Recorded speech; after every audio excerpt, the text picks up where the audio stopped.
Interaction Analytics, donc c'est un module qu'on a, qui s'appuie aujourd'hui sur une brique que certains d'entre vous connaissent bien, qui est notre brique Insight, qui est une brique d'analyse des verbatims, du flux entrant, de toutes les interactions écrites, mais pas que. L'idée de cette brique Interaction Analytics dans le produit Unified, c'est de profiter des qualités de cette analyse éprouvée avec des modèles de pointe qui sont in-house, construits par Akio, de vous faire bénéficier un petit peu de cette analyse dans le centre de contact. Alors, les premiers sujets effectivement sur lesquels on s'est dit qu'on allait faire bénéficier au centre de contact de cette qualité d'analyse, c'est évidemment grâce au NLP avoir la possibilité de catégoriser précisément grâce à l'IA les interactions entrantes. Donc, vous permettre de disposer d'une meilleure connaissance de la voix du client, très approfondie. On va le voir là sur la partie supervision. Et puis, les évolutions 2024, on va y venir. La première, c'est l'évolution sur le filtre par sujet, où on a donc ajouté à ce filtre une notion qui va venir compléter un usage qui était déjà très pratique sur la partie gestion du flux de travail, désormais avec des compteurs qui vont permettre de voir sur ce filtre directement la volumétrie associée à ce type de détection de sujets. Alors, ce que je vous propose, c'est de vous rappeler un petit peu en quoi le module interaction analytique c'est intéressant pour le conseiller. Donc, vous voyez, là, au survol, il va pouvoir disposer directement d'étiquettes qui sont en fait les sujets qui ont pu être détectés par les modèles de pointe d'analyse du contenu. Donc là, on parle bien d'une IA qui est capable d'analyser le contenu des messages de vos clients, un petit peu comme des analystes qui écouteraient en permanence chaque interaction. Et puis, vous le voyez sur la partie supervision, on a eu l'occasion de vous le montrer précédemment. Pour le superviseur, une capacité de recouper ces éléments d'analyse, que sont les topics et les sentiments, directement dans les cubes que vous utilisez actuellement, qui sont plutôt des cubes, on va dire, liés au flux entrant, à la performance, à la DMT, à la QoS, tous ces cubes qui ont des données plutôt quantitatives, aujourd'hui vont pouvoir bénéficier d'un croisement avec les données qualitatives. Alors la nouveauté, c'est le filtre.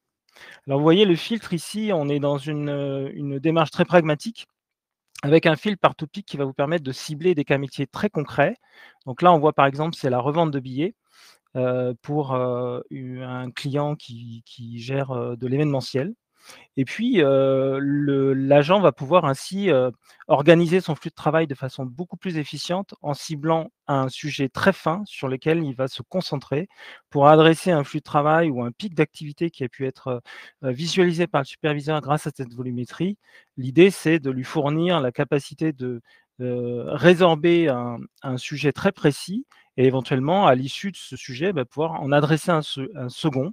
On le sait, adresser des plus petits sujets avec une volumétrie plus petite va apporter aussi de la satisfaction au conseiller dans le fait d'arriver à résorber un certain nombre de sujets très précis et aussi, évidemment, pour le superviseur, d'identifier des sujets montants sur lesquels la volumétrie va augmenter puisque ce filtre affiche la volumétrie et va se classer automatiquement dans un ordre, vous le voyez ici, où la volumétrie la plus importante est positionnée en haut du filtre.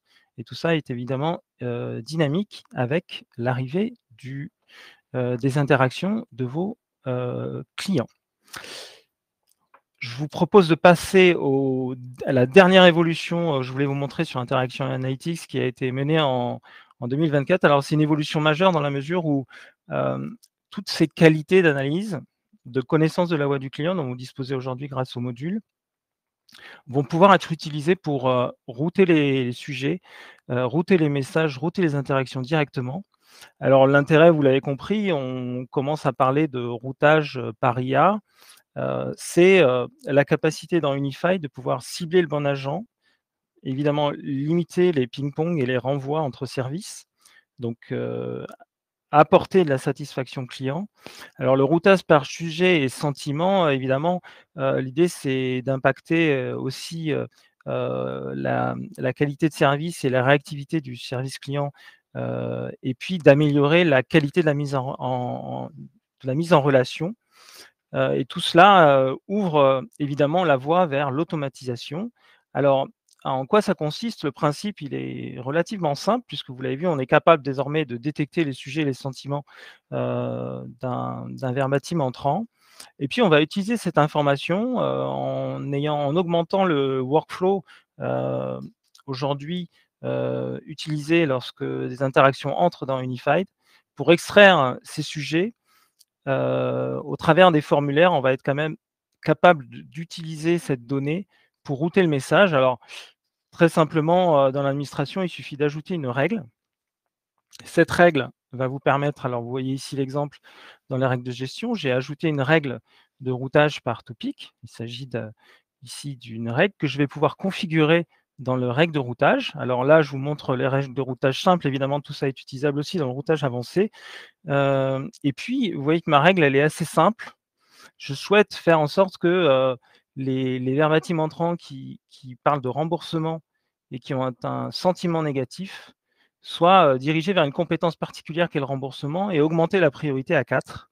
Vous voyez, il suffit de valider cette règle et puis à l'issue de cette validation, on va voir que sur la liste des dossiers des demandes d'un conseiller, hem, hop, je vais avancer un petit peu. Sur la liste des demandes d'un conseiller, lorsqu'un nouveau message arrive, alors évidemment le conseiller va se concentrer sur le sujet des remboursements. On voit qu'un nouveau mail est arrivé et vous voyez qu'ici, la compétence est d'ores et déjà le remboursement, donc il va pouvoir filtrer sur cette compétence aussi et puis la priorité est passée à 4, mettant en valeur un message à traiter, de façon, sur lequel l'agent doit porter plus attention, éventuellement lié à du chiffre d'affaires sur lequel, évidemment l'organisation va vouloir répondre de façon, plus rapide et adresser, éventuellement, toutes les demandes de ce type pour résorber une, demande liée à une activité, très événementielle.